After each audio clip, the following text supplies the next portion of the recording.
ชีวิตที่ดำเนินตามมรรคก็คู่กันไปนี่เรื่องศีลสมาธิปัญญาที่เป็นหมวดโดยย่อของมรรคแล้วก็เป็นเรื่องไตรสิกขานี้เป็น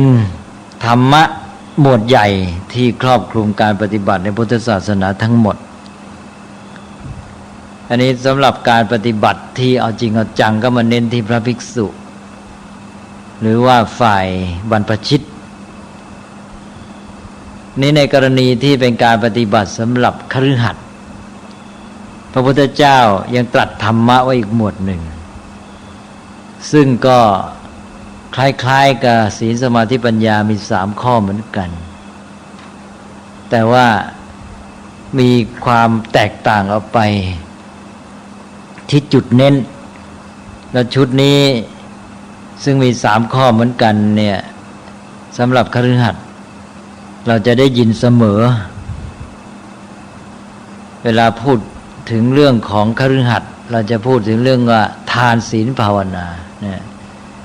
ก็มี3 ข้อของพระภิกษุหรือหลักใหญ่เนี่ยก็คือศีลสมาธิปัญญาแต่ที่ตรัสสำหรับคฤหัสถ์จะใช้บทที่จะเรียกว่าทำให้ง่ายขึ้นเป็นทานศีลภาวนาและจุดเน้นก็เปลี่ยนไปดังนั้นเราอาจจะพูดว่าสำหรับคฤหัสถ์นี้หลักไตรสิกขานั้นพระพุทธเจ้าตรัสให้เหมาะกับชีวิตที่อยู่ท่ามกลางโลกที่วุ่นวายกับวัตถุมากกว่าเนี่ยก็เลยให้หลักที่เรียกว่าทานศีลภาวนาทานศีลภาวนานี่ก็มีชื่อเรียกกันว่าบุญญกิริยาหรือบุญญกิริยาวัตถุคงเคยได้ยินเลยแหละเพราะเรียนมาแล้วในนวกัปภูมินี่คิดว่าต้องผ่านบุญญกิริยาวัตถุ3และยังแถมยังสามารถไปขยายเป็นบุญญกิริยาวัตถุ10ก็ได้แต่ว่าหลักในพระไตรปิฎกก็มีแค่3นี่แหละที่เป็น10นี่มาจากอรรถกถาอรรถกถาก็เอาไปขยายจาก3เป็น10อีกทีหนึ่งเพราะนั้นในที่นี้เราเอาชุด3เป็นหลักเพราะว่าเราต้องการเทียบกับชุดไตรสิกขาด้วยอันนี้ทานศีลภาวนาเรียกว่าบุญญกิริยาหรือว่าบุญญกิริยาวัตถุวัตถุก็แปลง่ายๆก็คือหลักเอากันแบบว่าไม่ต้องอธิบายมาก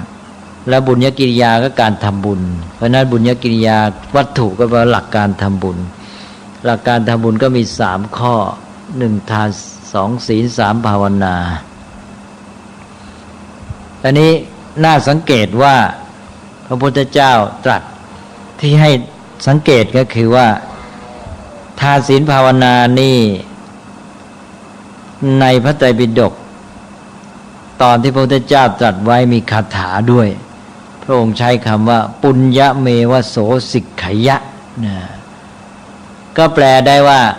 พึงศึกษาบุญนี่แสดงว่าใช้คำว่าศึกษาอีกแล้วนะฉะนั้นจึงบอกว่าเทียบได้กับชุดไตรสิกขานี่ถ้าเราดูตามพุทธพจน์นี้ปุญญเมวะโสสิกขยะพึงศึกษาบุญก็แปลว่าบุญญศึกษานั่นเองบุญญสิกขาบุญญสิกขาหรือบุญญศึกษาก็การศึกษาบุญก็เป็นการศึกษา3 ข้อแต่เป็นการศึกษาในเรื่องของบุญเรื่องของความดีเป็นการฝึกคนในการทำความดีสำหรับคฤหัสถ์ก็เน้นเรื่องการทำความดีนะ3 อย่างเนี้ยอันนี้มาเทียบกับไตรสิกขาข้อแตกต่างเราพูดกันไปแล้วว่าศีลนี่เป็นเรื่องพฤติกรรมกายวาจาที่อยู่ที่ตัวเองด้านนอกนะด้านที่ออกไปสัมพันธ์กับโลกภายนอก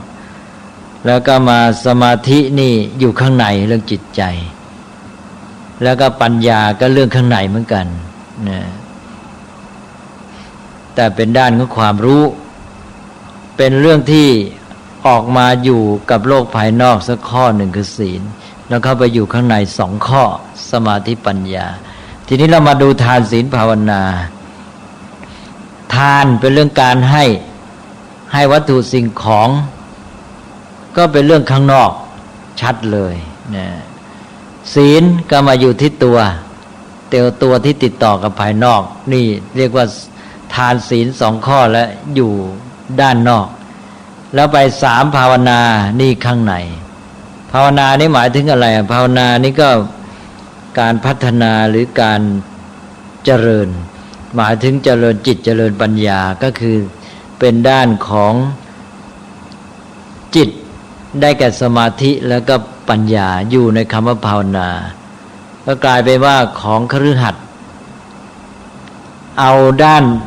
ภายในสองข้อเนี่ยคือสมาธิและปัญญาไปรวมเป็นข้อเดียวเป็นภาวนาซึ่งถ้าเราจะแยกภาวนานี้ออกก็สามารถแยกไปเป็นจิตภาวนาหรือสมาธิภาวนาได้คล่องแล้วก็ปัญญาภาวนาคล่องก็กลับมาเท่ากับของพระภิกษุหรือหลักใหญ่อย่าไปว่าของพระภิกษุเลยเป็นของหลักใหญ่หลักใหญ่ที่ว่าสมาธิปัญญานะก็ไปรวมเรียกชุดสำหรับคฤหัสถ์ชุดบุญญกิริยาหรือบุญญสิกขาเนี่ยเป็นภาวนาคำเดียวนะส่วนของหลักใหญ่นี่ด้านนอกมีข้อเดียวคือศีลไม่มีคำว่าทานส่วนของคฤหัสถ์ชุดบุญญกิริยานี่มีทานกับศีลอยู่ข้างนอกนะก็หมายความขยายจากศีลออกไปศีลนี่ก็มาต่อกับข้างนอกอยู่แล้วยังยืดออกไปยื่นออกไปอีกข้อคือทานนะศีลนี่ยังอยู่ที่ตัวเราที่ติดต่อกับโลกภายนอกกายวาจาแหละแต่ว่าเป็นเรื่องของการเน้นการไม่เบียดเบียนและพูดถึงการสัมพันธ์กับสิ่งแวดล้อมแบบเกื้อกูลพูดกว้างๆพอทานนี่ชัดเลยโดยมีการให้เลยทีเดียวนะออกไปสู่โลกไปสัมพันธ์กับเพื่อนมนุษย์ไปมีการเอาสิ่งของไปให้เขานั้นด้านนอกก็ขยายออกไปโดยที่ว่าศีลเราพูดกันแล้วว่าต้องการให้มีความสัมพันธ์ที่ดีกับสิ่งแวดล้อมทานนี่ก็มาหนุนให้ความสัมพันธ์นั้นมันดีจริงๆมันช่วยให้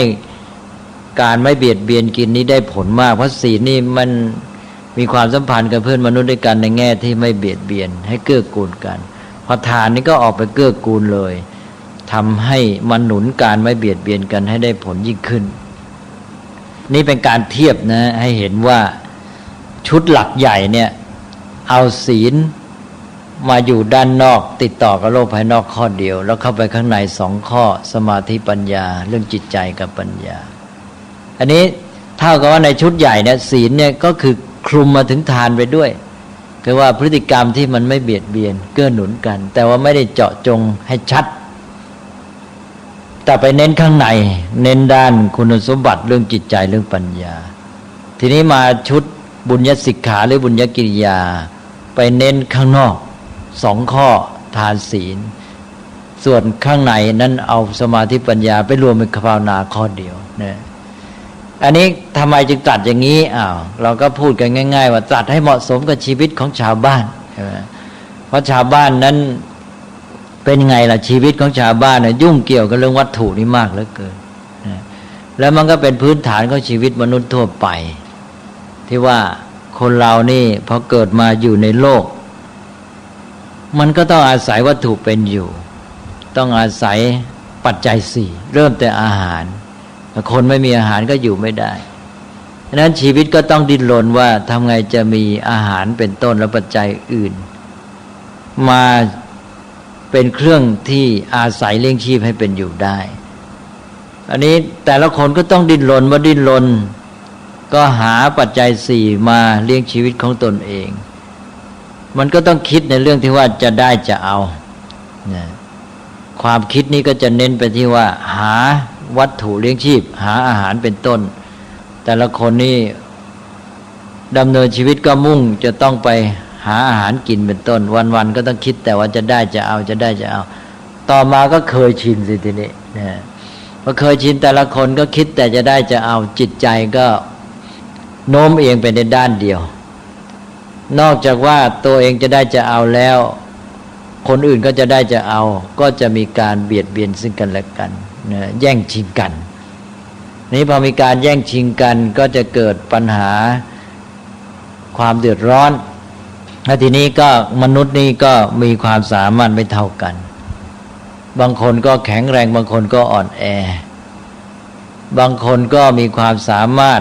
มีสติปัญญาดีบางคนก็ข ขาดความสามารถบางคนมีโอกาสดีเช่นเกิดในครอบครัวที่ร่ำรวยบางคนนี่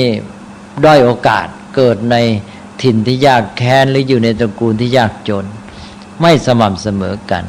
นี่เมื่อแต่ละคนนี่ต้องอาศัยวัตถุปัจจัยเลี้ยงชีพและแต่ละคนก็ดิ้นรนแสวงหาแย่งชิงกันไปคนที่อ่อนแอขาดความสามารถด้อยโอกาสก็แย่ใช่ไหมดังนั้นก็จะเกิดความเดือดร้อนโลกนี้ก็ไม่มีความสุขคนที่มีกำลังมีโอกาสมีความสามารถก็เอาให้ตัวได้มากนี่ก็ขาดความสม่ำเสมอทีนี้คนที่ได้มากๆนี่มีกำลังมีความสามารถก็จริงก็จะต้องเกิดความหวาดระแวงคนที่เขาขาดแคลนก็จะคอยจ้องหาทางอาจจะลักขโมยเรื่อยก็แล้วแต่ตกลงก็ไม่มีความสุขด้วยกันทั้งสองฝ่ายไอ้เจ้าฝ่ายที่ด้อยโอกาสขาดกำลังเนี่ยแล้วก็อ่อนแอก็ไม่มีความสุขอยู่ด้วยความทุกข์แร้นแค้นก็เดือดร้อนไอ้ฝ่ายเจ้าพวกที่มีกำลังมากมีพรั่งพร้อมก็ต้องหวาดระแวงเพราะคนส่วนมากมันแย่กว่ามันก็ไปไหนก็ไม่มีความปลอดภัยเนี่ยเพราะนั้นในที่สุดก็อยู่กันไม่เป็นสุขเพราะนั้นก็พระพุทธเจ้าก็ตรัสไว้แล้วว่าให้เราเนี่ยไม่เบียดเบียนกันโดยด้านหนึ่งก็มีศีลเลยแหละแต่ว่าศีลนี่จะมั่นคงได้อย่างไรถ้าคนยังมีปัญหาขาดแคลนอยู่ใช่ไหมมันก็ต้องดิ้นรนในที่สุดรักษาศีลก็ไม่ค่อยอยู่อันนี้ก็ทำไงก็ต้องเนี่ยแก้ไขด้วยการที่ว่าทำไงจะให้คนโดยทั่วๆไปพอจะมีพอจะกินอยู่ได้อันหนึ่งก็คือว่าต้องมีการแบ่งปันให้กันใช่ไหมอันนี้ก็เลยสอนหลักธรรมข้อสำคัญไว้ข้อแรกสำหรับหมู่มนุษย์ที่ดำรงชีวิตอยู่ในโลกที่เป็นคฤหัสถ์เป็นชาวบ้านครองเรือนกันอยู่นี่เป็นชีวิตของคนทั่วไปเพราะนั้นในเมื่อชาวบ้านนี่ต้องยุ่งกับวัตถุมากชีวิตวุ่นวายกับวัตถุคิดแต่จะได้จะเอาพระพุทธเจ้าก็สอนหลักธรรมข้อแรกมาให้สำหรับมาแก้ปัญหาให้สังคมนี้พออยู่กันไปได้พอจะให้มีความไม่เดือดร้อนขาดแคลนเกินไปทำให้มีความสม่ำเสมอกันขึ้นมาบ้างก็คือมีการให้มีการแบ่งปันนั้นฐานก็เป็นข้อแรกนี่ก็เป็นเรื่องของการช่วยแก้ปัญหาทางสังคมนอกจากนั้นแล้วทานก็มาแก้ปัญหาในตัวบุคคลไปด้วยก็คือว่าเมื่อคนแต่ละคนเนี่ยอย่างที่ว่าต้องดิ้นรนแสวงหาอาหารเครื่องเลี้ยงชีพปัจจัย4วัตถุมาบำรุงบำเรอความสุขของตนเองแต่ละคนคิดแต่จะได้จะเอาจิตใจมันก็มีโลภะมากไม่ได้อย่างใจก็โทสะก็เข้ามาก็ขัดเคืองโลภะโทสะนี่คู่กันโลภะจะได้จะเอาพอโลภะถูกขัดโทสะมาทันทีปฏิกิริยาใช่ไหมแล้วก็โมหะก็ความลุ่มหลงมัวเมาเนี่ยไม่มองว่าโลกนี้เป็นยังไงคนอื่นจะอยู่สุขอยู่ทุกข์ยังไงนะลุ่มหลงละเลงเพลิดเพลินมัวเมาอยู่กับความสุขของตนเองอันนี้ถ้าอย่างนี้ก็พัฒนาจิตใจก็ยากเพราะจิตใจมันคิดแต่จะได้จะเอาโลภมันมากดังนั้นแม้แต่ในชีวิตส่วนบุคคลการให้ทานนี้ก็จะมีผลก็คือว่าให้ชีวิตสมดุลขึ้นและเป็นทางของการพัฒนาจิตใจได้ด้วยจิตใจที่คิดจะได้จะเอาพอมีการให้ก็จะมีดุลยภาพขึ้นมาว่าอย่าคิดแต่จะเอาจะได้อย่างเดียวนะคิดให้บ้างนะชีวิตของชาวบ้านยุ่งกับการจะได้จะเอาวัตถุเพราะฉะนั้นก็สอนหลักธรรมข้อแรกมาให้มีทานคือการให้ก็จะได้คิดให้บ้างพอคิดให้นี่การพัฒนาคุณธรรมในจิตใจก็ตามมาได้ด้วยตามมายังไงล่ะคนที่คิดจะเอานี่มันมองไปที่วัตถุสิ่งของพอมองไปที่วัตถุสิ่งของเนี่ยมันลืมมองดูคนแต่ใจมันระแวงนะ ไม่มองคนก็จริงแต่ใจระแวงเพราะว่าอะไรเพราะกลัวคนอื่นก็จะเอาเหมือนกันเพราะกลัวว่าคนอื่นจะเอาใจมองไปที่วัตถุมันคิดไม่ดีแต่คนอื่นหวาดระแวงมองคนอื่นนี่ด้วยจิตใจที่ไม่ไว้วางใจไม่เป็นมิตรมองเป็นปรปักษ์เป็นคู่แข่งนะดังนั้นก็จิตใจไม่ดีแสดงว่าทำให้เกิดปัญหานี่ จิตใจเป็นอกุศลเพราะนั้นโลภะโทสะจึงมาคู่กันเพราะนั้นเวลามีโลภะต่อวัตถุมากเนี่ยไอ้โทสะต่อคนมันเกิดง่ายเหลือเกินนะมันไม่ได้สิ่งที่ตัวต้องการคนอื่นจะมาแย่งหรือระแวงก็ตามมันโทสะมันพร้อมที่จะเกิดตลอดเวลาถ้าหากว่าเขาเข้ามาขวางทางของตัวเองปั๊บโทสะเกิดทันทีเลยก็เลยว่าพระพุทธเจ้าก็ตรัสสอนว่าอ้าวให้บำเพ็ญการให้นอกจากคุณจะได้จะเอาให้คิดให้ด้วยนะพอคิดให้นี่มันจะเริ่มพัฒนาคุณธรรมทันทีพอคิดจะให้มันก็มองไปที่คนแหละเพราะจะให้เนี่ยต้องให้กับคนหรือจะให้กับสัตว์อื่นก็ตามคือมันมองไปที่คนและสัตว์ที่ตัวจะให้พอมองไปที่คนนี่มันก็เห็นหน้าเห็นตามองด้วยใจคิดจะให้มันก็ดูว่าเขาต้องการไหมเขาขาดแคลนเนอะมันมองหน้ามองตาก็ทำให้รู้จักผู้คนมองเห็นสุขเห็นทุกข์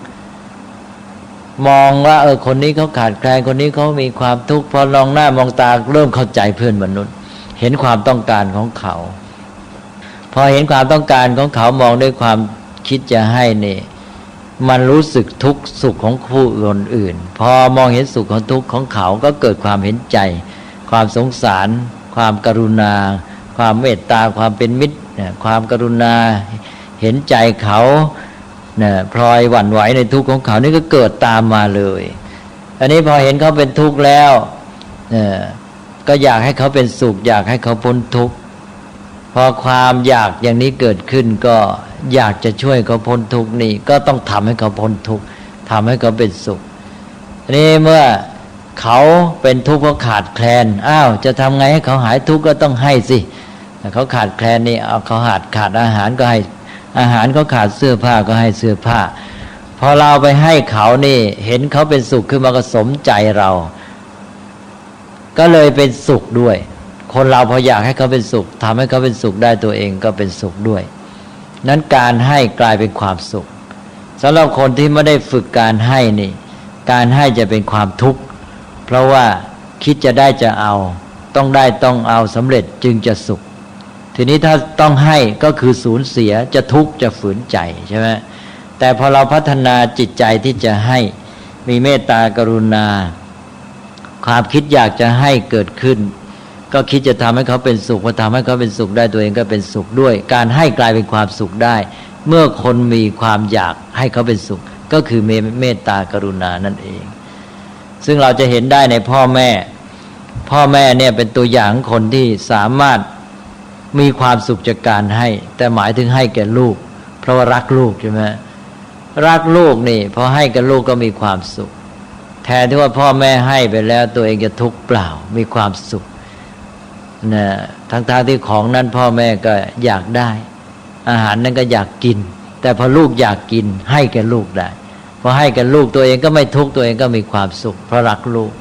นี่ถ้าเราสามารถขยายความรักความเมตตานี้ไปถึงเพื่อนมนุษย์ถึงสัตว์อื่นเนี่ยเราก็สามารถมีความสุขจากการให้ได้เช่นเดียวกันอย่างคนแม้แต่รักสัตว์เนี่ยบางคนนี่มีแมวรักแมวให้แก่แมวก็มีความสุขรักสุนัขให้กับสุนัขก็มีความสุขใช่ไหมรักใครมีเมตตาใครก็ทำให้เขาสุขเราก็สุขด้วยนี่พระพุทธเจ้าก็สอนให้เราเจริญเมตตาถ้าเราเจริญเมตตาขึ้นมาเราสามารถมีความสุขจากการให้ได้แต่ว่าข้อแรกที่สำคัญก็คือการฝึกทำจิตให้คิดจะให้นะแล้วจิตใจของเราก็มีดุลยภาพชีวิตของเราก็มีดุลยภาพแล้วออกไปสู่สังคมก็สังคมก็มีดุลยภาพสังคมที่ไม่ใช่แย่งชิงเอาอย่างเดียวสังคมที่มีการแบ่งปันให้แก่กันก็ร่มเย็นเป็นสุขใช่ไหมคนก็ไม่ขาดแคลนเกินไปเพราะนั้นก็อยู่กันได้ตกลงว่าสำหรับชีวิตของคนทั่วไปในโลกนี้พุทธศาสนาก็เลยสอนหลักธรรมข้อแรกก็คือทานเพราะว่าสอนจากธรรมชาติของมนุษย์ที่ว่าเกิดมาแล้วก็ต้องดิ้นรนเพื่ออยู่รอดต้องหาอาหารต้องหาวัตถุมาเลี้ยงชีพแล้วก็เลยทำให้มีวิถีชีวิตและแนวโน้มของจิตใจที่จะได้จะเอาก็สอนทานมาเพื่อให้มีความคิดที่จะให้มาสร้างดุลยภาพพร้อมกันนั้นก็ให้สังคมมีดุลยภาพด้วยการที่ว่าไม่แย่งชิงก็มีการให้แก่กันด้วยเพราะนั้นทานนี่เป็นธรรมะที่ เป็นข้อแรกอย่างที่ว่าแล้วก็เน้นในชุดต่างๆชุดนี้เราพูดไปแล้วทานศีลภาวนาก็มาเป็นข้อที่หนึ่งใช่ไหมทานนี่นอกจากว่าพัฒนาจิตใจที่ทำให้เราเนี่ยสามารถสร้างเมตตากรุณาได้แล้วเนี่ยก็มาหนุนศีลใช่ไหมเพราะว่าศีลนี่ไม่เบียดเบียนกันมีพฤติกรรมเกื้อกูลกันจะอยู่ได้มั่นคงอย่างไรถ้าหากว่าคนยังมีความขาดแคลนวัตถุก็ต้องมีทานมาหนุนสิเพราะทานมีการให้ปันกันแล้วศีลการไม่เบียดเบียนกันความสัมพันธ์ที่ดีก็อยู่ได้ใช่ไหมศีลก็อาศัยทานมาช่วยหนุนเพราะนั้นเป็นธรรมที่อาศัยซึ่งกันและกันอันนี้ทานมาในชุดทานศีลภาวนาแล้วมาในชุดอื่นๆก็มาเป็นข้อแรกหมดไหนลองยกตัวอย่างมาให้ดูสิครับเรียนธรรมะมาหลายชุดแล้วไหนสังฆวัตถุสี่เห็นไหมอยู่ในโลกต้องมีการยึดเหนี่ยวประสานสังคมให้อยู่ได้ดีต้องมีการสงเคราะห์เพื่อรวมใจยึดเหนี่ยวใจกันไว้ก็สังฆวัตถุสี่ก็เริ่มด้วยข้อหนึ่งทานก่อนนี่เห็นไหมทานต้องมาเป็นข้อแรกก่อนให้ปันวัตถุช่วยเหลือกันด้วยวัตถุสิ่งของแล้วก็สองจึงปิยวาจาช่วยด้วยถ้อยคำสามก็อัตถจริยาช่วยด้วยแรงกำลังกายแล้วก็สี่สมานัตตาก็เข้าอยู่ร่วมกันโดยประสานกลมกลืนใครลองยกตัวอย่างมาดูอีกทีนะว่าชุดไหนที่มีทานด้วยแล้วทานต้องมาเป็นข้อแรกนะมีเยอะนะอีกชุดหนึ่งนี่เราลองดูนี่ทานศีลภาวนานี่หลักการพัฒนาคนทั่วไปใช่ไหมเราเรียกว่าบุญญาสิกขาแล้วนี่หลักการการทำความดีฝึกคนในการทำความดีถ้าทานมาเป็นข้อแรก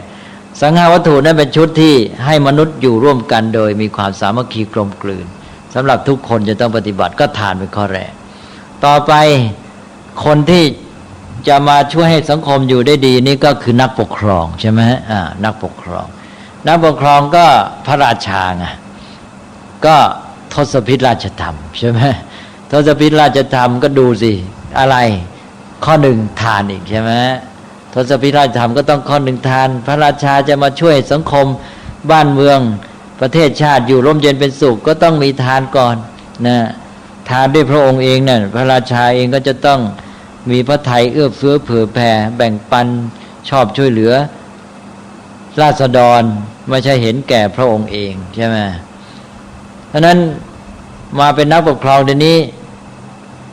ไม่ใช่พระราชาปกครองและพระราชาทรงเป็นประมุขก็เป็นนายกรัฐมนตรีเป็นรัฐมนตรีต้องปลูกฝังนิสัยทานให้มากๆนะใช่ไหมนักปกครองนี่เวลานี้ประชาธิปไตยรับเอาพระราชอำนาจมาจากพระราชาแล้วก็ต้องรับเอาราชธรรมมาด้วยถูกไหมนี่เดี๋ยวนี้รับแต่ราชอำนาจมาแต่ราชธรรมไม่ได้สนใจเพราะงั้นนะเพราะนั้นราชธรรม10ประการทศพิธราชธรรมนี่เรียกในภาษาบาลีว่าราชธรรม10ประการนะเราเรียกกันง่ายๆราชธรรมคู่กับราชอำนาจรับราชอำนาจมาแล้วราชธรรมไม่รับมาได้ยังไงนะเราไป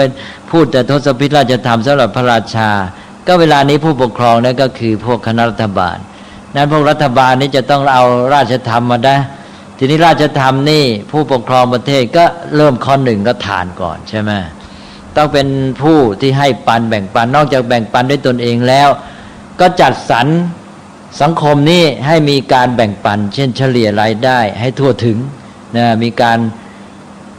คำว่าทานนี่ก็คือให้แล้วปันภาษาโบราณเขาแปลว่าปันใช่ไหมปันก็คือรู้จักแบ่งต้องแบ่งปันกระจายรายได้ให้ทั่วถึงนะเพราะนั้นทานก็มาเป็นข้อหนึ่ง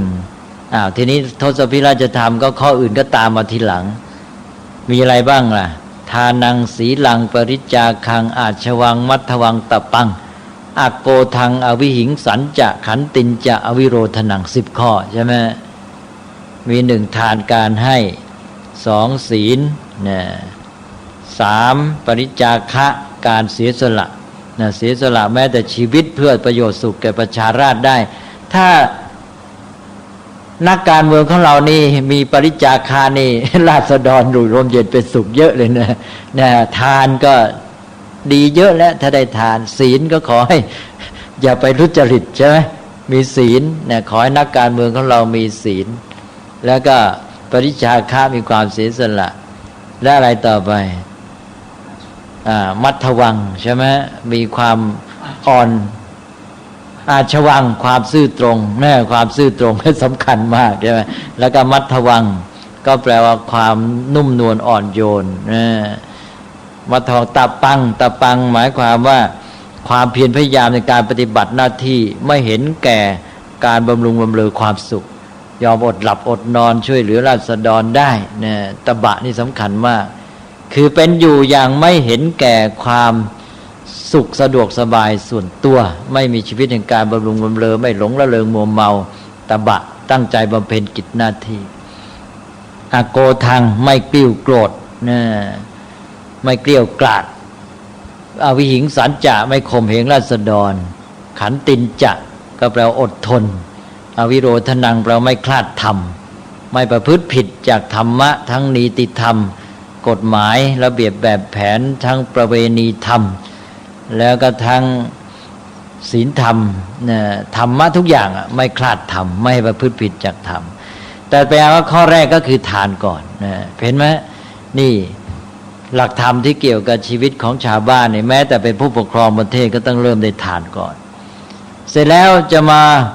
ต่อไปเป็นพระเจ้าจักรพรรดิขยับก็ไปขั้นหนึ่งเป็นจักรพรรดิเลยนะจักรพรรดินี่ก็จะมีเป็นจักรวรรดิวัตร12 ข้อใน12 ข้อนี่มาจากพระไตรปิฎกนี่ท่านมีแค่5 ข้อนะแล้วเอารายละเอียดมาขยายทำให้เป็น12 ข้อแต่ว่าหลักใหญ่นี่5 ข้ออันนี้5 ข้อนี่มีอะไร1เป็นธรรมาธิปไตยนะต้องถือธรรมเป็นใหญ่ใช่ไหมนี่ราชาผู้เป็นยอดเยี่ยมเป็นจักรพรรดิต้องถือธรรมาธิปไตยเป็นธรรมราชาเอาธรรมเป็นใหญ่ไม่เอาตัวเป็นใหญ่ไม่เอาเสียงนิยมยกย่องสรรเสริญเป็นใหญ่แต่เอาธรรมะหลักการเป็นใหญ่นะ2ก็จัดการอารักขาคุ้มครองป้องกัน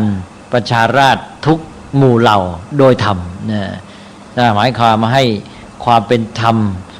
การดูแลสุขทุกข์ของราษฎรนะการบำรุงความสุขต่างๆเนี่ยทุกหมู่เหล่าตอนนี้ท่านจะแยกเป็นเหล่าต่างๆจนกระทั่งถึงมิขปักษีเนื้อละนกไม่ใช่เฉพาะคนอย่างเดียวนะแม้แต่เนื้อละนกก็ต้องคุ้มครองด้วยนี่ให้การอารักขาคุ้มครองโดยชอบธรรมและ3ก็อธรรมการไม่ให้มีการกระทำที่ผิดธรรมะขึ้นในบ้านเมืองนะก็หมายความว่าต้องคอยป้องกันการกระทำที่ผิดธรรมะแล้วก็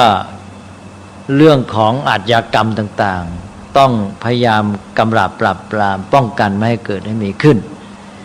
แล้วก็ต่อไปธนานุปทานังนะแปลว่าการเพิ่มรายได้ให้ปันเฉลี่ยทรัพย์ให้แก่ผู้ไร้ทรัพย์นี่มาและทานนะทานมาในกรณีจักรพรรดินี่ทานมาเป็นข้อที่4ธนานุปทานังนะก็เป็นข้อที่สำคัญนะเวลาจะเกิดปัญหานี่ในจักรวัติสูตรพระพุทธเจ้าตรัสเล่าไว้เกิดปัญหาที่ข้อนี้ก่อนเลยเป็นเรื่องทางเศรษฐกิจพอราชาจักรพรรดิบกพร่องข้อ4ปั๊บเกิดอาชญากรรมพอปราบใช้ความรุนแรงยิ่งรุนแรงใหญ่ยิ่งรุนแรงหนักเข้าไปอีกเลยในที่สุดเลยแย่เลยเนี่ยเพราะนั้นธนานุปทานังการแบ่งปันเฉลี่ยทรัพย์โดยเฉพาะให้คนผู้ไร้ทรัพย์เนี่ยขาดแคลนเนี่ยแรนแค้นนี่ต้องเอาใจใส่ไม่ให้มีโดยวิธีสำคัญก็คือ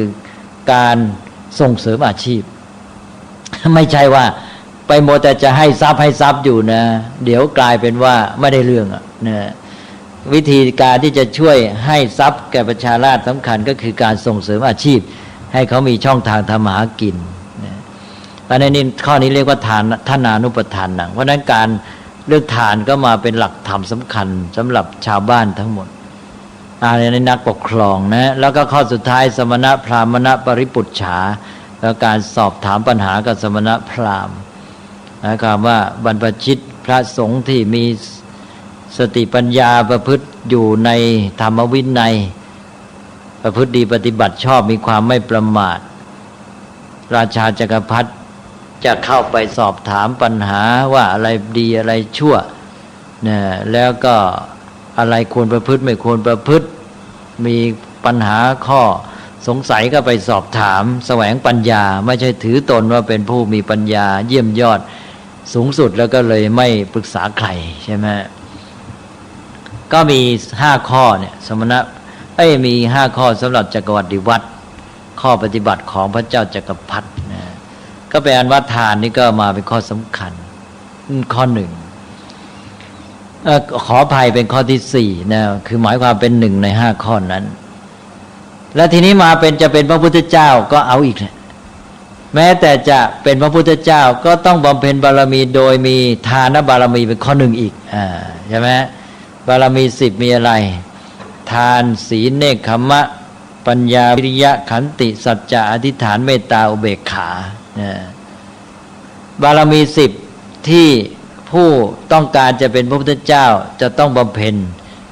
โดยเมื่อบำเพ็ญแล้วก็ได้เป็นพระโพธิสัตว์จะตรัสรู้ต่อไปเนี่ยก็ต้องเริ่มได้ทานอีกเห็นไหมทานนี้มาในทุกชุดเลยสำคัญมากเพราะนั้นในโลกนี้จะต้องเน้นเรื่องนี้ก็เลยต้องฝึกเด็กนะเพราะว่าถือว่าเป็นบุญญสิกขาด้วยนี่เป็นการฝึกสำหรับพระนี่จะเน้นศีลสมาธิปัญญาทีนี้สำหรับชาวบ้านก็ต้องเน้นทานศีลภาวนานะทางพระศีลสมาธิปัญญาทางคฤหัสถ์นี่เน้นทานศีลภาวนาตั้งแต่อยู่ในบ้านตั้งแต่เด็กแต่เล็กนี่หัดในสังคมไทยวัฒนธรรมไทยเรานี้จะหัดเด็กตั้งแต่เล็กๆเลยนะอย่างของฝรั่งนี่อาจจะเน้นมากไปในแง่การได้พอถึงวันเกิดก็จะได้แหละของขวัญในของไทยเราเน้นให้ทานนะถึงวันสำคัญรู้ตัวเองวันเกิดไปให้ไปทำบุญไปให้โน่นให้นี่ไปเริ่มแต่ตักบาตรหัดให้ก่อนนะนี่แหละคนไทยเราเน้นเรื่องการฝึกเรื่องทานใช่ไหมอยู่ประจำวันก็หัดตักบาตรรู้จักให้รู้จักแบ่งปันมันก็เลยกลายเป็นนิสัยก็จะทำให้สังคมนี้อยู่ได้ดีต้องมีการแบ่งปันกันแต่การแบ่งปันก็สำคัญนะ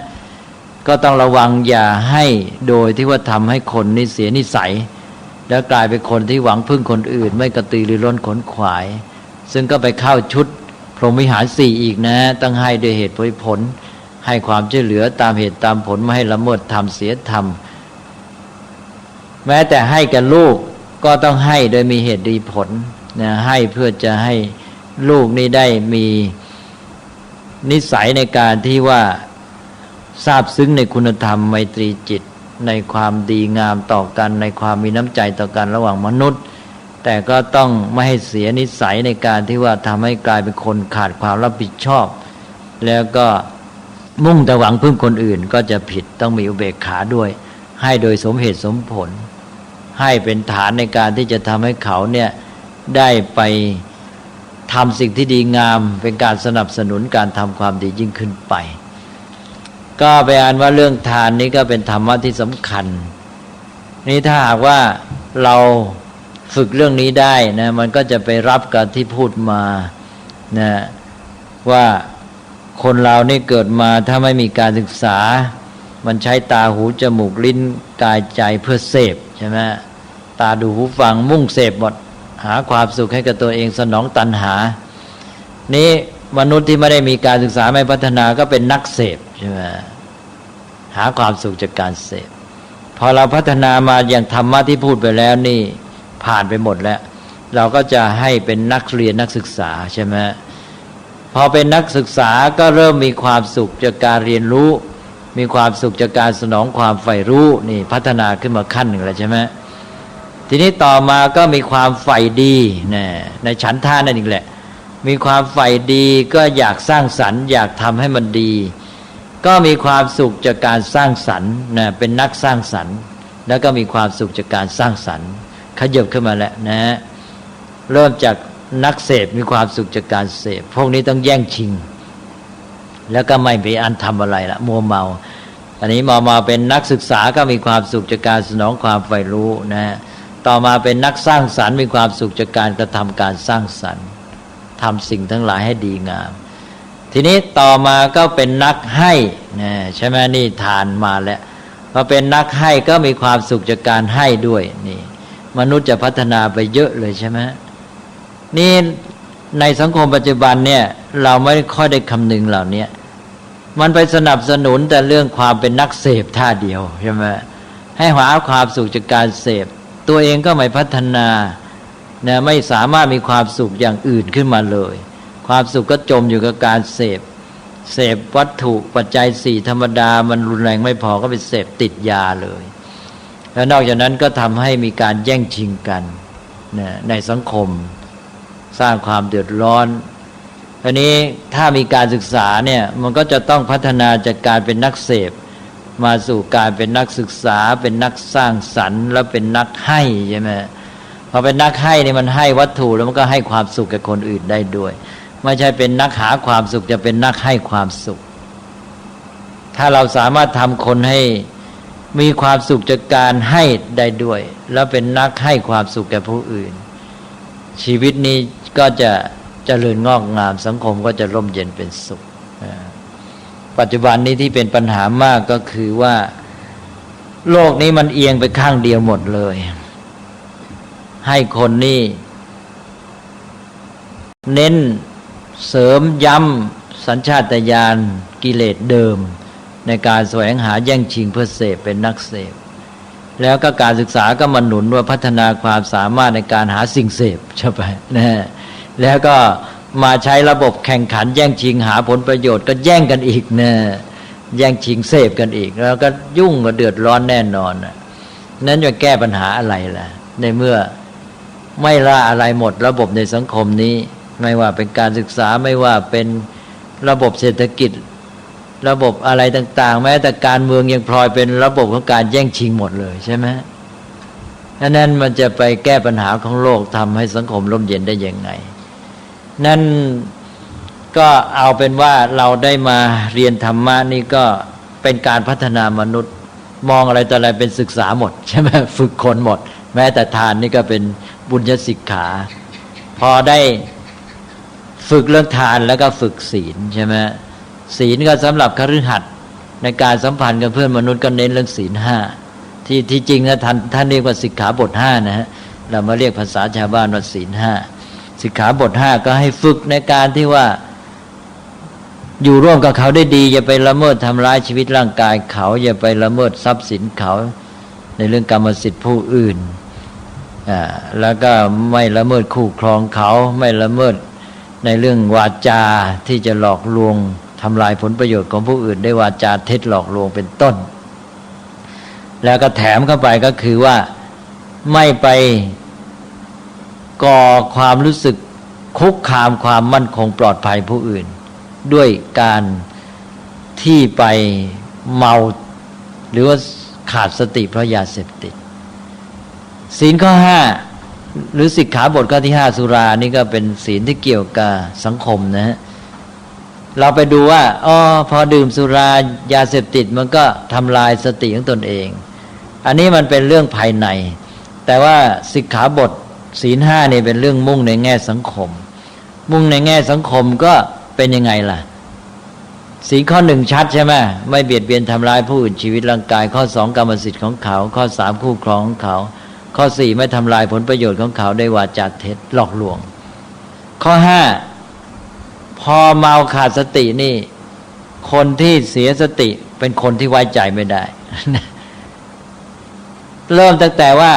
ทำให้คนอื่นที่มาเจอนั้นที่เกี่ยวข้องเกิดความรู้สึก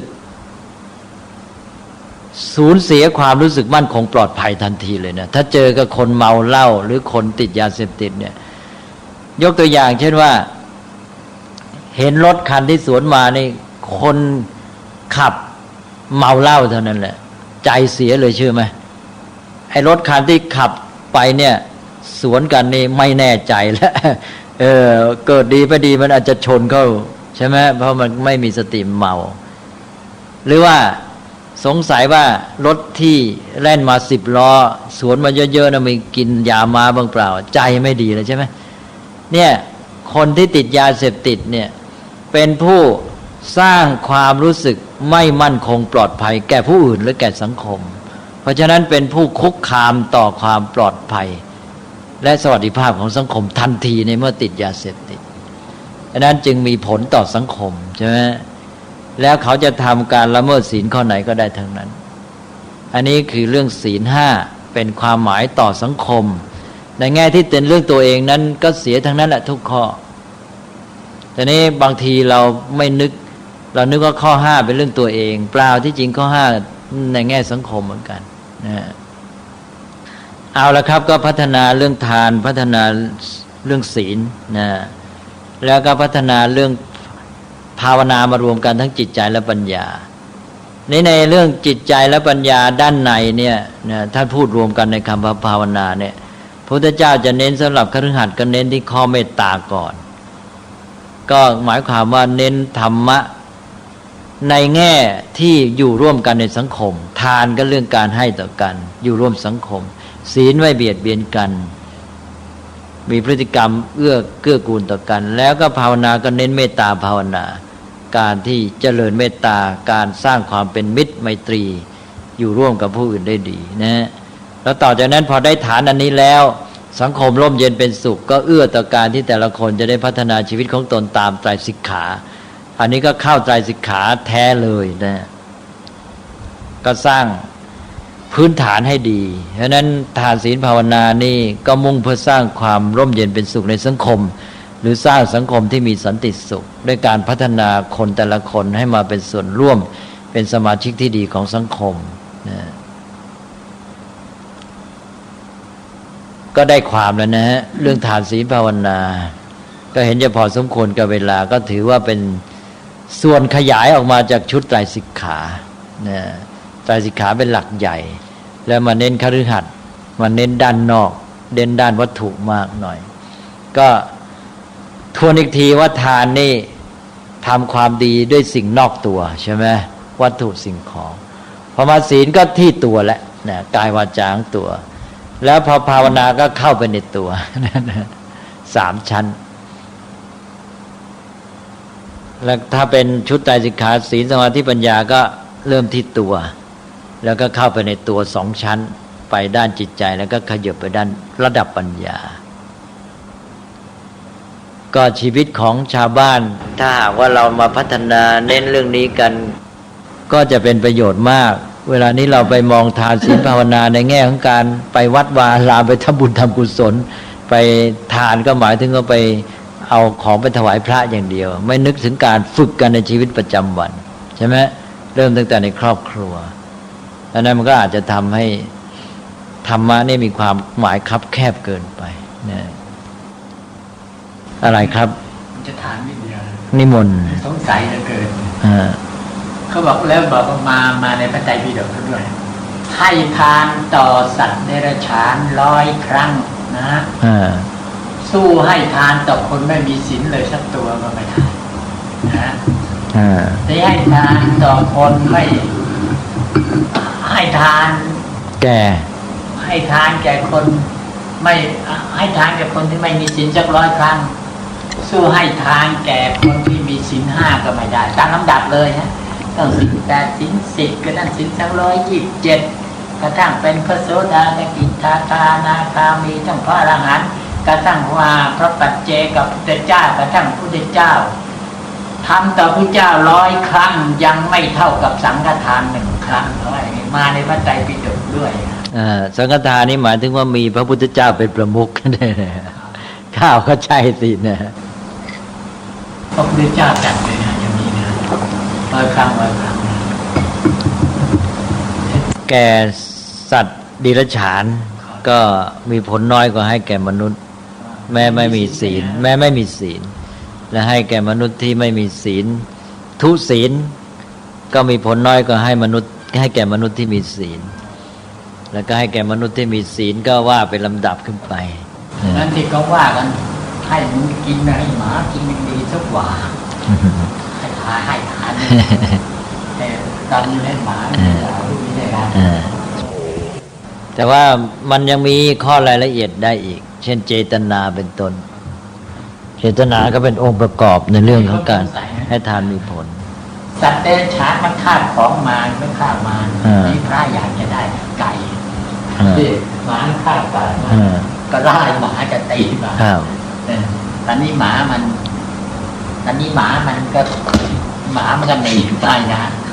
อันนี้ไปนะตกลงพระไม่ประราชิกนะไม่ประราชิกไก่นั่นผมก็ว่าคือพระมารผมเหมือนกันนะมันหมาสัตว์เดรัจฉานหมดสิทธิเป็นเจ้าของอย่างนี้แล้วว่า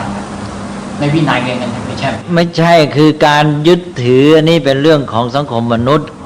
บัญญัติเรื่องสิกขาบทนี่วินัยนี่เป็นเรื่องสมมตินี่นะหมายถึงว่าเป็นเรื่องของบัญญัติในการอยู่ร่วมสังคมเพราะคนนี่มีการบัญญัติในการอยู่ร่วมกันให้มีการถือกรรมสิทธิ์ใช่ไหมพระพุทธเจ้าก็ยอมรับกรรมสิทธิ์ของมนุษย์ก็บัญญัติในเรื่องนี้ในการอยู่ร่วมกันในหมู่มนุษย์ทีนี้สัตว์ที่มันอยู่ตามธรรมชาติก็ไม่ได้มีเรื่องของบทบัญญัติในทางสังคมแบบนี้ใช่ไหมสัตว์มันก็ไม่มีเรื่องกรรมสิทธิ์ต่อกันตัวไหนแย่งชิงไปได้ก็เอานะฮะมันไม่มีมาการมาแบ่งกันว่าที่ดินแปลงนี้ของคุณของเธอใช่ไหมมีไหมไม่มีเนี่ยถ้าไปเอาของคนอื่นแล้วบาทเนี่ยขายจากในพระและของมนุษย์ด้วยกันทำไมของสัตว์มันก็โอ้ก็บอกแล้วไงนะบอกว่าเรื่องของวินัยนี่เป็นเรื่องของบัญญัติในสังคมมนุษย์วินัยนะบัญญัติในสังคมมนุษย์เพราะนั้นมันไม่เกี่ยวกับเรื่องของชีวิตท่ามกลางธรรมชาติที่ว่ามาเป็นอารยธรรมเป็นอะไรต่างๆการบัญญัติสิทธิอะไรอย่างที่ว่าเหมือนกับเราเหมือนกันนะไม่ใช่เฉพาะว่าเราไปแย่งอาหารเสือได้มาเสือมากินเรามันก็ไม่ผิดเหมือนกันนะ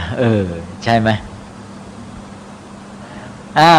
ก็ลงไปเจอเสือสิบอกแกอย่ามากินข้านะแกเป็นปาณาติบาตแกบาปลงจะไหนเสือมันก็ต้องบาปไม่หมายถึงว่าเอากันในแง่ก่อนสิทธิก็ว่าลุงจะไปบอกว่าแกไม่มีสิทธิ์กินข้าเนี่ยไปบอกเสือฟังไหมไม่ฟังใช่ไหมเนี่ยทีนี้เสือมันกินมนุษย์มันบาปของมันชีวิตของมันบาปในระดับนั้นอยู่แล้วมันก็ไม่แปลกบาปของมันเป็นเรื่องธรรมดาบาปในระดับนี้นะ เรื่องธรรมดาของมันเพราะมันมาเกิดได้บาปนี้อยู่แล้วคนเนี่ยเลี้ยงจริงๆตั้งใจเลี้ยงแต่เลี้ยงเพื่อผลประโยชน์ของตัวเองอันนั้นสิเดี๋ยวสิพูดตามเจตนาก็เลี้ยงเนี่ยไม่ใช่ไม่เลี้ยงนะเลี้ยงนะเลี้ยงตั้งใจเลี้ยงจัดอาหารอะไรแต่เลี้ยงสัตว์แต่เลี้ยงเพื่อผลประโยชน์ของตัวเองส่วนสัตว์นั้นมันไม่ได้ตั้งใจเลี้ยงคนหรอกแต่ว่าเอามันไปขายเลยคนได้เงินมาเลี้ยงตัวเองใช่ไหมสัตว์มันไม่ได้ตั้งใจเลี้ยงคนมันไม่มีเจตนาจะมาเลี้ยง แต่ว่าคนเนี่ยจากการที่เลี้ยงสัตว์นั่นแหละเลยได้เงินได้ผลตอบแทนมาเลี้ยงตัวเองลุงก็เลยเรียกสำนวนนี่คนเลี้ยงสัตว์ไม่ตายเพราะทั้งนี้ตอนสัตว์เลี้ยงคนมีสัตว์ตายโอ้มันเอาเปรียบกันไอ้สัตว์เลี้ยงคนมันสำนวนเป็นการพูดตามสำนวนเราอยากเกิดเป็นสัตว์เสียเปรียบทุกด้านเราก็เป็นสัตว์อยู่แล้วนี่สัตว์แต่ว่าโลกของสังคมมนุษย์มาตกลงกันแล้วมันเป็นคนของมนุษย์อันนี้แล้วอื่นนี่ถ้าฆ่าหมูฆ่าไก่นี่คนไม่บาปนะครับเพราะเป็นอาหารของคนก็ศาสนาคริสต์อิสลามนี่เขาถือว่ามันเป็นอาหารสำหรับคนก็ศาสนาคริสต์นี่ในนั่นเลยเยเนซิสพระเจ้าสร้างโลกใช่ไหมสร้างมนุษย์ผู้ชายแล้วต่อมาก็มันนอนหลับก็ชักซี่โครงมันออกมาซี่มาสร้างเป็นผู้หญิงมันเหงานักให้มันอยู่ด้วยกัน เสร็จแล้วก็เลยสร้างสัตว์สร้างพืชมาให้เป็นอาหารของมนุษย์นี่ก็หมายความว่าเอามนุษย์เป็นหลักเพราะนั้นตะวันตกเขาจึงบอกว่าอารยธรรมเขานี่เอามนุษย์เป็นศูนย์กลางคือว่าเพื่อมนุษย์พระเจ้าจึงสร้างสัตว์ทั้งหลายมา มาให้เป็นของมนุษย์ที่มนุษย์มีโดมิเนียนใช้คำว่างั้นให้มนุษย์มีโดมิเนียนเหนือสัตว์เหนือพืชเหนืออะไรต่างๆในโลกที่พระเจ้าสร้างไว้ให้นั่นเขาเลยถือว่าเขามีสิทธิ์จัดการกับมันได้ตามปรารถนามาตอนหลังนี่มาตีความใหม่เดิมเนี่ยคำสอนก็บอกว่าสร้างมนุษย์แล้วก็สร้างพวกสิงสาราสัตว์มาให้มาอยู่ใต้อำนาจมนุษย์เพื่อสนองความต้องการของมนุษย์ให้มนุษย์มีโดมิเนียนเหลือสิงสาราสัตว์เหล่านี้เพราะนั้นมนุษย์ก็ถืออำนาจครอบครองเป็นใหญ่จัดการได้ตามปรารถนาอันนี้ก็เลยตะวันตกก็มีความคิดว่าตัวเองนี่จัดการกับธรรมชาติได้ตามชอบใจนี่มาถึงตอนนี้มันมีปัญหาเรื่องธรรมชาติแวดล้อมเสียเขาก็ตีความใหม่เขาบอกว่าที่จริงน่ะที่คัมภีร์เล่าไว้น่ะไม่ใช่หมายความว่าให้มนุษย์เนี่ยจัดการกับธรรมชาติส่วนอื่นเช่นสิงสารสัตว์ได้ตามชอบใจเพราะว่าธรรมชาติส่วนอื่นสิงสารสัตว์พืชนั้นน่ะพระผู้เป็นเจ้าสร้างมาไว้แต่เป็นสมบัติของพระองค์แล้วก็ให้มนุษย์ดูแลการที่ว่าให้มนุษย์มีโดมิเนียนเหนือสิ่งเหล่านั้นนะหมายความว่ามนุษย์เนี่ยจะได้ดูแลได้โดยมีอำนาจจัดการดูแลนะจัดการในแง่ดูแลนะของนั้นยังเป็นสมบัติของพระเจ้านะใช่ไหมนั่นก็ต้องดูแลสมบัติของพระเจ้าไว้ให้ดีเพราะนั้นเขาก็ให้ศัพท์ที่แสดงหน้าที่ของมนุษย์ใหม่เรียกว่าเป็นสจวดนะแนวคิดนี้กำลังใช้ในตะวันตกปัจจุบันเพื่อแก้ปัญหาเรื่องทำลายธรรมชาติแวดล้อมแล้วพวกนี้ก็เถียงกันในแง่ว่าแยกเป็นสองฝ่ายคือพวกหนึ่งก็บอกว่าเนี่ยอารยธรรมตะวันตกทั้งหมดตั้งแต่ปรัชญาเปโตรโซเครติสอริสโตเติลมาแล้วหมดเลยตลอดสายจนกระทั่งศาสนาคริสต์เนี่ยสอนอย่างเดียวกันคือให้ถือตัวเป็นใหญ่จัดการกับธรรมชาติตามชอบใจจึงทำให้ทำลายธรรมชาตินี้อีกพวกหนึ่งก็เถียงบอกว่าที่มันเสียอย่างนี้อารยธรรมตะวันตกมันทำลายธรรมชาติเพราะปรัชญากรีกเช่นโซเครติสเปโตรอริสโตเติลส่วนศาสนาคริสต์นั้นพระผู้เป็นเจ้าสอนไว้ทรงสร้างโลกไว้ตามคัมภีร์เนี่ยมีความหมายอย่างที่ว่าให้มนุษย์เป็นสจวดคอยดูแลสมบัติให้พระเจ้าแต่ว่าพวกสอนศาสนาคริสต์พวกนบาตหลวงเนี่ยไปอยู่ใต้อำนาจอิทธิพลปรัชญากรีกก็เลยไปสอนแบบปรัชญากรีกอารยธรรมตะวันตกก็เลยเป็นอารยธรรมที่ทำลายธรรมชาติไปเพราะนั้นตอนนี้ก็อย่างในอันกอร์นี่เป็นตัวอย่างอันกอร์เป็นรองประธานาธิบดีอเมริกาปัจจุบันก็จะบอกว่าปรัชญากรีกเพลโตเนี่ยตัวร้ายในอันกอร์นี่เล่นงานเพลโตเต็มที่เลยเนี่ยเป็นตัวทำให้อารยธรรมตะวันตกเนี่ยกำจัดทำลายธรรมชาติตัวอริสโตเติลนี่สอนไม่เหมือนกับเพลโตงั้นแล้วก็ศาสนาคริสต์ก็ไม่ได้สอนผิดอย่างเพลโตศาสนาคริสต์สอนอย่างที่ว่าเมื่อกี้ว่าธรรมชาติเนี่ยพระผู้เป็นเจ้าสร้างมาให้มนุษย์ดูแลครอบครองแต่ว่าเป็นสมบัติของพระองค์เพราะนั้นต้องดูแลให้ดีทำหน้าที่เป็นสจวดนะตอนนี้เขาก็ให้มองมนุษย์ใหม่ว่าให้ปฏิบัติต่อธรรมชาติในฐานะเป็นสจวดคือเป็นผู้ที่ดูแลสมบัติไว้ให้พระผู้เป็นเจ้าเพราะนั้นต้องดูแลให้ดีแนวคิดนี้เรียกว่าแนวคิดสจวดชิปนะก็เป็นไม่ใช่ชิปเป็นภาวะเช่นเฟรนชิปความเป็นเพื่อนสจวดอยู่ในเครื่องบินก็มีอันนี้สจวดชิปแปลว่าความเป็นสจวดหมายถึงความเป็นคนที่ดูแลต่างตาใช่ไหมเป็นคนที่มาดูแลสมบัติให้แก่ผู้อื่นหมายถึงแก่พระผู้เป็นเจ้าและตอนนี้เขาก็ใช้แนวความคิดนี้ในการที่จะให้มนุษย์เนี่ยอนุรักษ์ธรรมชาตินี่ถ้าหากว่าไม่ยึดถือหลักศาสนา ไม่ได้เชื่อในคำสอนศาสนาคริสต์การทำหน้าที่ดูแลธรรมชาตินี้ก็ไม่ต้องดูแลให้พระเจ้าก็ได้แต่ดูแลไว้ให้แก่อนุชนว่างั้นนะดูแลสมบัติของโลกไว้ให้แก่อนุชนคนรุ่นหลังก็แนวคิดนี้ก็อยู่ในเรื่องสจวตชิพนี่แหละนะฝรั่งก็จะหาทางออกในการรักษาธรรมชาติด้วยการตั้งแนวคิดนี้ขึ้นมาปัจจุบันนะก็ใช้เป็นหลักการสำคัญในการที่จะแก้ปัญหาการทำลายธรรมชาติแวดล้อมส่วนพุทธศาสนานี่เราไม่มีปัญหาเรื่องนี้แต่ว่าก็อยู่ที่ว่าเราก็ไปตกอยู่ใต้อำนาจกระแสอิทธิพลอารยธรรมตะวันตกก็เลยทำไปตามนะแต่ว่าเวลาเอาเข้าจริงฝรั่งกลับตื่นตัวในการแก้ปัญหามากกว่าไทยยังเรื่อยๆเปื่อยๆนะยังทำลายกันเต็มที่เลยฝรั่งพอรู้ตระหนักภัยก็เอาใจใส่มากขึ้นอยากไปอเมริกาเที่ยวที่แล้วก็เห็นชัดตามบ้านต่างๆเนี่ยการปฏิบัติในเรื่องขยะนี่เขาชัดมากการแยกขยะแล้วก็การที่เอาขยะไปทิ้งไปอะไรต่างๆเนี่ย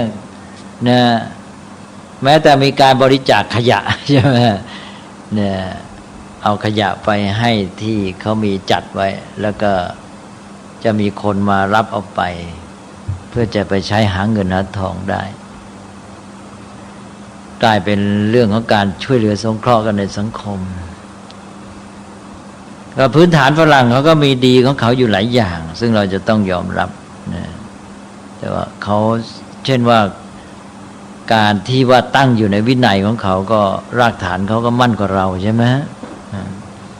แต่ว่าฝรั่งยุคใหม่ก็กำลังจะแย่อย่างที่ว่าเพราะว่าเข้าสู่ยุคบริโภคนิยมฐาน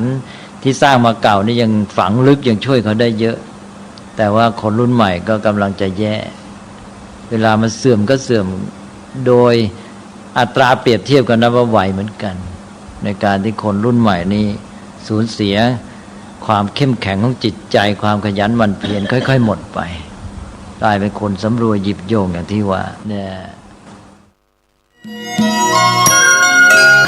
ข่าวสารประการประชาสัมพันธ์ขอเชิญร่วมงานบุญมุทิตาจิตอายุวัฒนมงคลพระครูวินัยธรนันทวัฒน์อิสระยาโนผู้ช่วยเจ้าวาดวัดดอนตันอำเภอแม่ริมจังหวัดเชียงใหม่ฉลองสมโภชครบรอบวัดดอนตัน288 ปีรับเป็นเจ้าภาพโรงทานเจ้าภาพจตุปัจจัย